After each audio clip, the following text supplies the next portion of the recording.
Al Fons Català de Cooperació tanquem 3 dies de missió institucional aquí a Mèxic,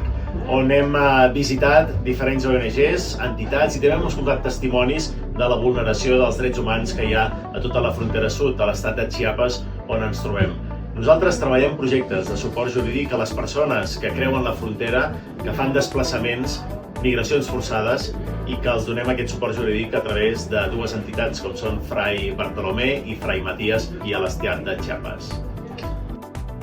És aquí, a l'estat de Chiapas, en Fray Bartolomé de las Casas, on la Garriga col·labora activament des de fa molts anys. Per això també hem vingut com a regidor de cooperació i acompanyat de la Garriga Societat Civil amb la companya Teresa Niubó a visitar els projectes i acompanyar el fons en aquesta missió.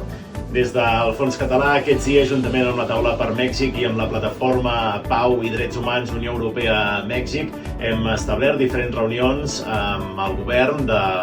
l'Estat, també amb el Congrés, amb el Comitè de Drets Humans i també hem visitat les ONGs, entitats que treballen aquí i hem escoltat testimonis veritablement colpidors. Desaparicions, homicidis, persecucions, desplaçaments forçats són tots els drets humans que es vulneren aquí i des del municipalisme català aportem el nostre gra de sorra perquè aquestes situacions vagin a menys i puguem aconseguir la pau i el respecte als drets humans, un món més just i més humà també aquí a Mèxic.